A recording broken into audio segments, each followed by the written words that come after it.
A growing number of people are receiving protection and love from their epileptic seizure dogs. Tonight we're going to meet Channing Seidemann and Sam Voles and hear about the increasing role that dogs have played in their life against the epilepsy gangster. In addition, we're going to talk to canine safety expert Jennifer Arnold, who's going to amaze you with the facts of what seizure dogs can do for people. And ladies and gentlemen, stay tuned for a word of hope. And I will introduce you to the Patron Saint of Epilepsy. Yes, there is a Patron Saint of Epilepsy, and you'll hear about it here.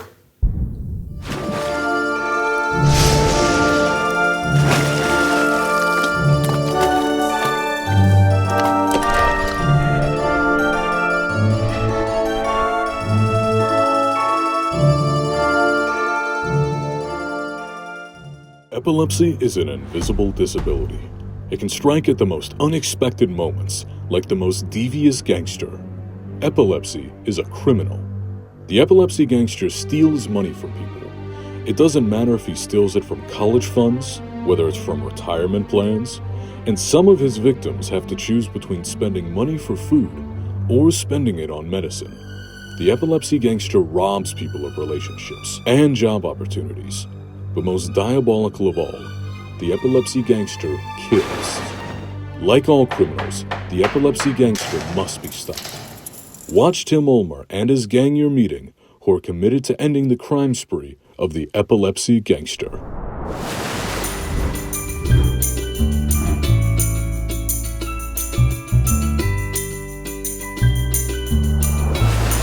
Ladies and gentlemen, I'm very excited to share with you this story about canine safety. I happen to have the opportunity to introduce you to Miss Channing Seidemann of Cincinnati, Ohio.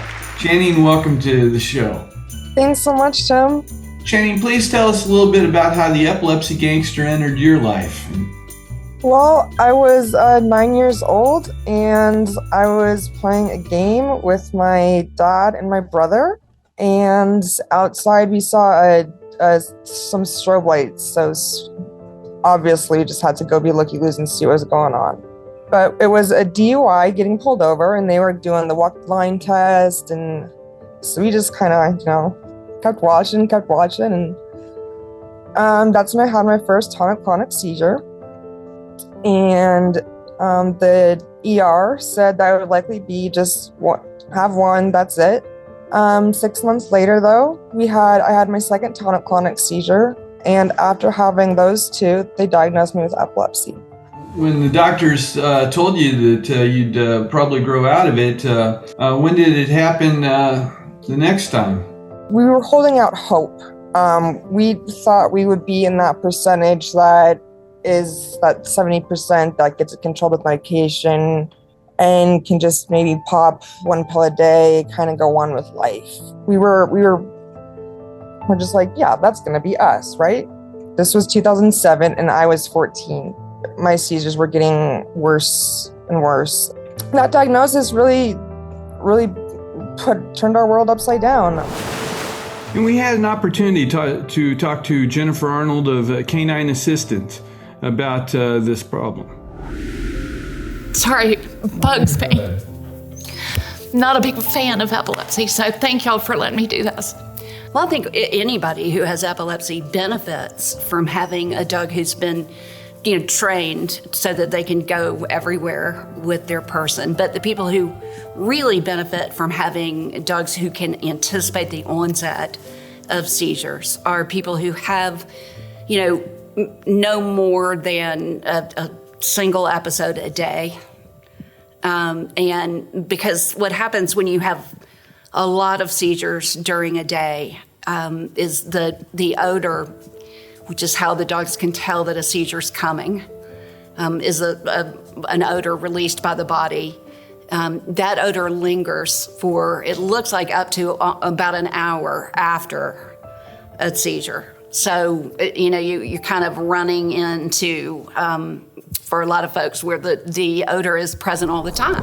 Please tell me, when did you make a decision to get a dog?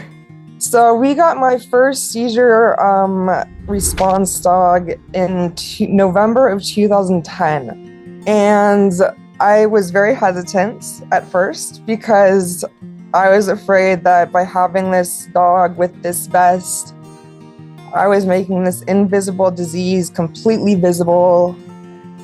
And it was just not gonna, that was the last thing I wanted. We went ahead, we went on Canine Assistance. Amazing organization. We were there for 2 weeks. I was matched with my dog. Georgie was her name. She was my very first seizure response dog. On the second day of camp, she's turned 1 while we were down there during that boot camp. We called it a doggy boot camp. But Georgie she had incredible training. She knew so much. But while we were down there, you worked with a trainer. They really worked with you to kind of fit your needs. So my needs were, can she help me go get the phone? Can she help me go get my meds? Can she go get help after a seizure? Georgie was the seizure response dog. She really helped me with the after parts of the seizure. We teach them to smell for that particular odor, and the odor is the same regardless of type of seizure. We think it is likely that the odor intensifies the closer the seizure is, which is why some dogs can tell you hours out and others, 20 minutes out. But we know that the odor it's the same volatile organic compounds being released from the body, regardless of type of seizure. So the dogs learn to do things like retrieve medication. That's one of the things that they need to learn, to pick up a pill bottle and deliver it, for example, to their folks in case that's beneficial. And they also need to know how to retrieve things. It's helpful. It's helpful for them to be able to tug open cabinets, drawers, and retrieve things inside there. So we practice a lot with empty water bottles in the early stages to help the dogs learn how to do multi-step tasks. I had Georgie. She got me through my senior year of high school, and she walked me down the aisle. What was interesting about that was when I did bring her to school, it wasn't like I thought. It wasn't all eyes on epilepsy. It was the exact opposite. Epilepsy became invisible. It's just, who's this cute dog? I want to pet this cute dog. And Georgie was the coolest kid in school. She really was. Once that bond's there, it is a unique bond, and it is one that is inseparable. Please explain what was so special about this bonding. So one experience to explain this unique bond is when I was working at the farm one day with Georgie, and I was going to get a horse in the pasture. I never liked taking Georgie in the pasture with me. It was just a little too on the dangerous side for me. I didn't want her getting hurt by a horse. So I tied her to a gate outside and went and got the horse, brought the horse back. But when I came back to the gate, there was no Georgie. There was a dangling leash. That's it. I look up, I see a highway, I see a dangling leash, and my heart sunk, it dropped. I mean, I was heartbroken. I was sure she was gone. I'm calling her name, I'm looking all around, and I hear a jingle. I followed the sound of the jingle. Georgie had split her nylon leash in half because at one point when I went to get the horse, she couldn't see me. So she pulled so hard that she split this nylon leash in half. Here's the end.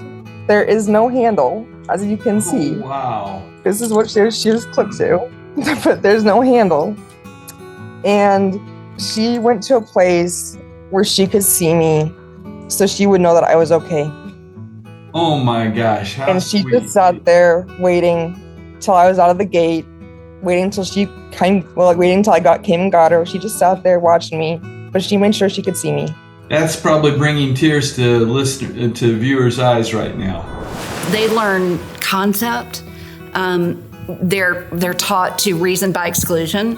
to answer binary yes, no, either or questions, to process situations and make determinations as to what's the most appropriate thing to do in given circumstances. For example, if somebody's in the Atlanta airport with their dog and they have a seizure, and they are going to need some assistance potentially, a dog who's been taught to really think through situations can make decisions.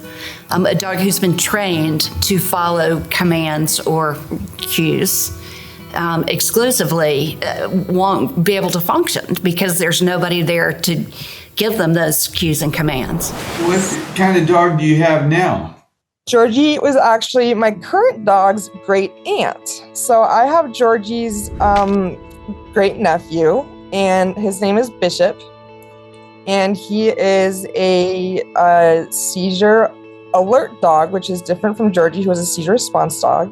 Going back to canine, to get a new service dog was a really emotional experience because of that bond. It just brought back, all the memories from Georgie, and it was there were some tears, absolutely. But then once I saw Bishop, it was kind of love at first sight. We spend so much time together that he gets to know my normal, he gets to know my off days, and he gets to know my great days. So even though,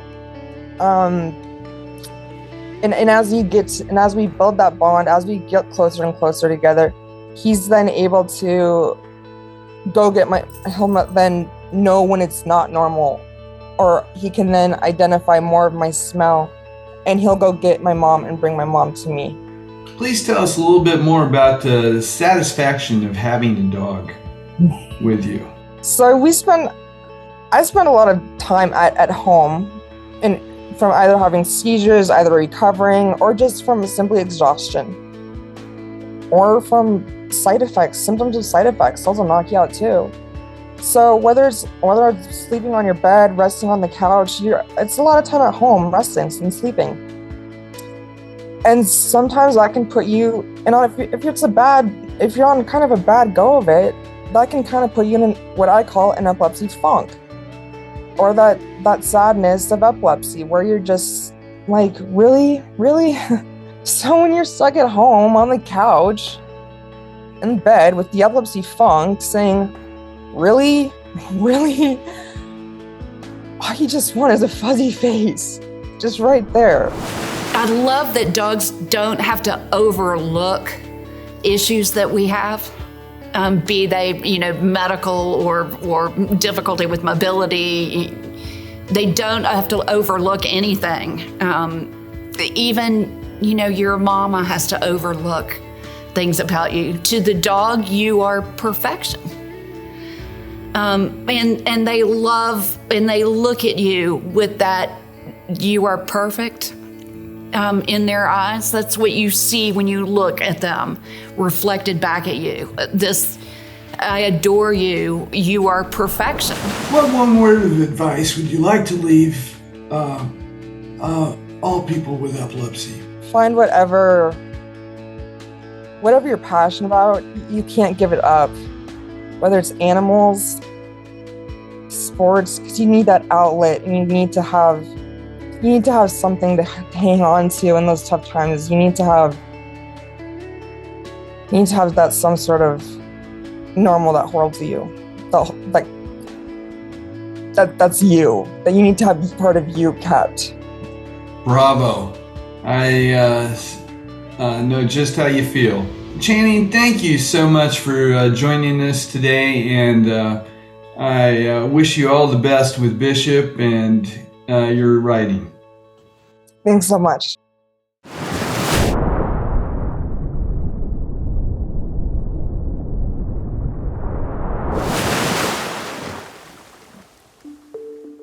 Danny Stanton spent many days on this field. But just before his 5th birthday, he had a seizure and died from sudden unexpected death in epilepsy. We started the Danny Did Foundation as a promise to Danny to protect other families who face seizures. Keeping that promise would make our son happy.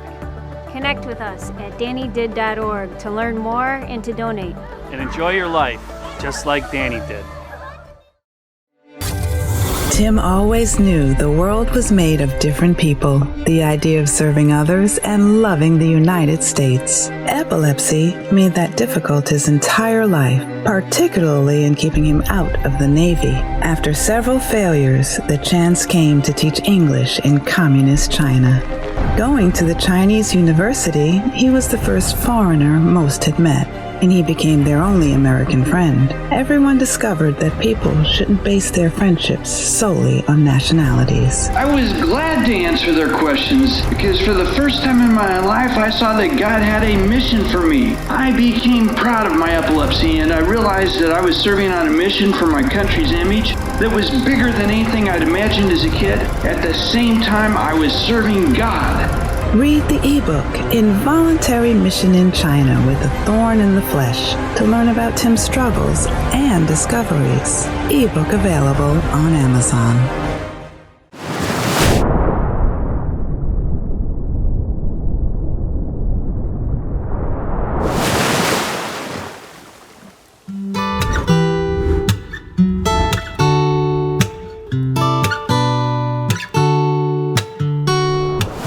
Ladies and gentlemen, it's my honor to introduce to you Sam Voles and his beloved Kobe. Sam, tell us a little bit about how the Epilepsy Gangster came into your life. I was 9 years old, and I was told it was actually on my 9th birthday, and I was sitting there. I was kind of like, something just seems weird. And I was just sitting on the couch, and I'm like, is the light changing to you guys? And everyone's kind of like, no, I don't think anyone's doing that. And so we kind of noticed some visual things. We went to see the neurologist. Neurologist was like, yeah, you might be actually having seizures. And sure enough, it turned out to be epilepsy. And they're mainly visual. Sometimes my eyes will kind of pull one direction. And I'm very blessed. I don't have the very big seizures with the convulsing and stuff. But yeah, so I've been at it for 20 years now. I'm 29 now, and I just kind of keep fighting through them and. As if they're not there, and keep on keeping on.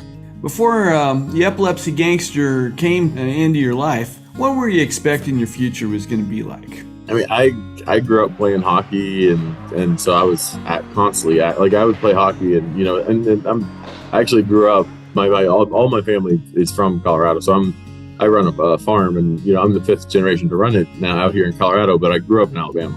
But yeah, so I probably would have pursued college hockey more and just stuff like that. And I love playing guitars, as you can probably see. I probably would be playing like a little church band or something like that if I knew that nothing would happen or something like that. But yeah, so it happened when I was 9, and it's kind of like, all right, cool. I'm the kind of kid that's just gonna grab the bull by the horns, and I kept playing hockey, and my parents would know when I was having a seizure during hockey because I would go back to defense. Oh. They're like, oh crap, he's playing defense. He must be in a seizure, or he must be having visual problems. Really? Huh. So I would if I push back on defense, that's when my parents were like, uh-oh, this can't be good. What was it that made you decide to try a dog? Just the fact that there's someone saying that they're willing, and there's something out there that can pick up on a seizure before you can have it. And when someone said that was a dog, then I was kind of like, well, that's a bonus. Okay, so dogs really do have a remarkable sense of smell. They can pick up parts per trillion, which is a single drop of vanilla in a swimming pool the size of 20 Olympic swimming pools, chlorinated. The average dog could easily recognize that single drop of vanilla. We're a very visual species. So the best explanation I ever heard was from somebody who explained it in visual terms. What we can see from 1/3 of a mile away clearly, a dog can see with equal clarity from 3,000 miles away. It's how much stronger their sense of smell is. How does having a dog contribute to your life? Well, with Cobes, like for an example, is he picks up on a lot of my seizures probably 8 to 10 minutes before, and I've been hooked up to an SEEG or EEG before, and he was in the room and he started panicking and going in circles, and he was jumping on the bed, and he was obviously notifying, and sure enough, I would have a seizure. And then I think he did it 3 or 4 times. And the doctor was absolutely like, this is crazy. We got to get video of this. I mean, Dr. Mom was just amazed. He was just amazed and everything. But yeah, Cobes, he's always picked up on, most of it when he's around, obviously. He just gets kind of real panicky, but it changed my life in the sense it's kind of given me a little more freedom, you could say. Like, I was a bike mechanic for over a year and a half or so. And, Cobes, he went with me every day. So, if I was having troubles, he'd kind of just start swarming like a shark, and I would know his, signals that he would put off. And then I would kind of either take a precaution of some med or at least know it's coming. When you saw his signals, then you'd settle down, break yourself away from work, and make yourself comfortable and safe. Yeah. I mean, I would just kind of breathe, and just kind of like, I'm going to take a breather, and they're like, okay, no worries. And the folks I worked with were great. And they eventually were just kind of like, oh, are you having seizures? Can I get you anything? Here's your chair. Is Kobe an alert dog or a response dog? I would say he's a seizure alert dog. What our dogs do, and we let them, for the most part, determine what their own alert will be when they smell that a seizure is oncoming, rather than trying to have every dog do exactly the same thing. Because some dogs have a tendency to want to hug and snuggle up to their person. Other dogs, like to give a nudge, or we had a dog who would just go and get the medication that his mom took as she was coming out of seizures to help with the muscle spasms. And he would deliver the medication to her, and that was his alert. But they all know to say something. Tell me. Back when original way of alerting was, back when I was like in the bike shop and things, is he would actually, he's a real mouthy dog in the sense he loves toys. He's real gentle, as you can see. I mean, he's, like a little teddy bear. But he would actually go up and just lightly put his mouth around someone's wrist. It's just ever so gently. I mean, not enough to ever, it's not like a bite or anything scary or anything like that. But eventually, coworkers and my parents and brother, they would be, standing there, and they'd feel this little thing come on their arm, and they'd be like, oh, that's a sign. He's trying to tell us something. And so, and I think it was Jennifer telling us that all dogs, like kind of notify in a different way. You could say, they, whether it's, just they start just kind of panicking like Copes does, like a shark, or if they, if they just straight up just sit with the person, don't leave their side, but yeah. So it's been I love having little fellow to give me notifications and everything. 9 times out of 10, when I'm at least at home, he'll be here because he's just kind of like knows something's off and he's not a fan of it. A lot of people with epilepsy have concerns over is having a good caregiver, especially if people are single. Being epileptic can be a good impediment.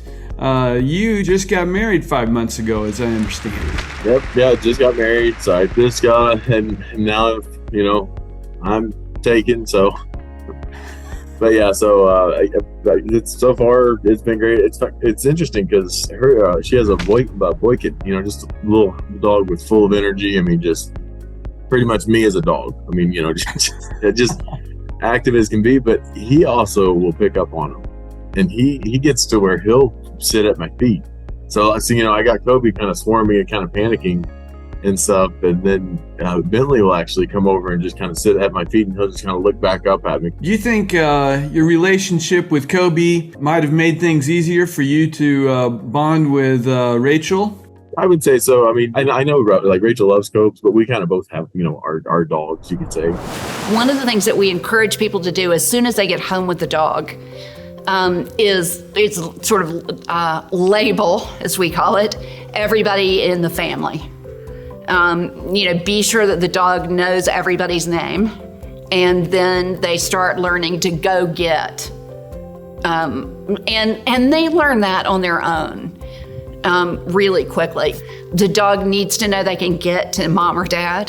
They know that those are important people. So initially, it's interesting because the dogs often want to sleep like in the hallway between the 2 rooms. They get nervous about being able to go get help during the night. That's a huge deal. What word of advice do you have for all the people in the epileptic community? The biggest word of advice would always be never give up. I mean, that's just been kind of my go-to. I mean, ever since doctor told me I had seizures, but that didn't stop me from playing hockey. And then with Cobes, I mean, always having a golden retriever was awesome. And then having, a dog that's been well trained from canine assistance has just been beyond a blessing. Well, I'd like viewers in the epileptic community to know what a champion you are here, what a warrior you are. Your determination and perseverance to get your story shared with us on Epilepsy Gangster. This is our third attempt because the Epilepsy Gangster has hit us within minutes of recording several times with tonic-clonic seizures, and yet you've persevered so that you could share your story with the epileptic community. And I think all you viewers, and myself included, need to praise Sam for his determination and his persistence. And I hope everyone can live up to your example, Sam. Yeah, like the grandpa said, just keep on keeping on. In terms of the dogs who are raised here, they're our responsibility for the life of the dog, and they deserve to be somewhere that the people recognize how truly extraordinary they are. They deserve to be with Channing or with Sam.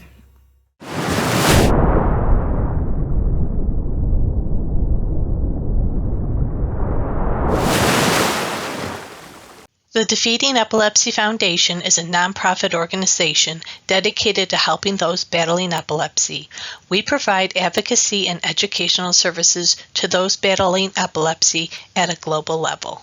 For more information about our projects and services, please visit our website at www.defeatingepilepsy.org or email us at info@defeatingepilepsy.org. Please like us on social media and follow us so you can see how we are making a difference. Thank you for your support, and together we will defeat epilepsy. Hi, I am Natalie Beavers, and I am one of the many survivors living with epilepsy. My life has been filled with many ups and downs. It's just a part of life. I am proud of the person that I am becoming, and as I stand in the face of this relentless disorder called epilepsy, I want you all to know that I am me.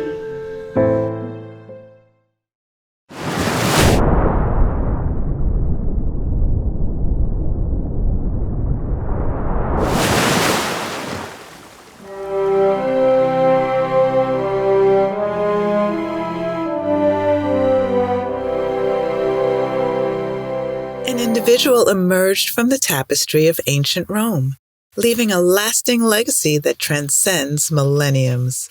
Born into an era where Christian faith was a perilous pursuit, this figure chose to defy the oppressive norms of the time. Despite facing the imminent threat of persecution and death, this person remained resolute, unwavering in his commitment to the Christian faith. The ultimate sacrifice came on February 14th, 270 AD, when under the decree of Emperor Claudius II, this valiant soul faced beheading. Beyond the shadows of persecution, the impact of this figure resonates in tales of compassion and miraculous deeds. Renowned for healing prayers, there are accounts of restoring sight to the daughter of a jailer just before his own inevitable execution. Notably, this historical figure achieved everything with remarkable strength, navigating life with epilepsy. The association with epilepsy, particularly in German-speaking regions, became an integral part of the figure's legacy. The man's connection with epilepsy became a source of solace and hope. The essence of his resilient soul endures. His achievements not only lie in only conventional triumphs, but in the profound impact on faith, compassion, and the enduring connection with those seeking solace, especially those affected by epilepsy. Still today, people find comfort and inspiration in this historical figure's legacy, a testament to the enduring power of unwavering conviction, kindness, and the resilience in the face of health challenges. The phonetic link between fallen and this figure's name gave rise to terms like St. Valentine's illness and St. Valentine's affliction, connecting the figure to those grappling with epilepsy. The Catholic Church has named him the Patron Saint of Epilepsy.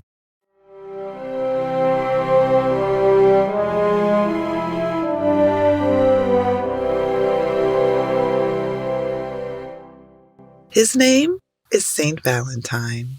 You come to love not by finding the perfect person, but by seeing an imperfect person perfectly. Hey, Epilepsy Gangster! How does it make you feel to see how well taken care of these people are by their dogs after you thought you had them beat? Well, you are going to the dogs.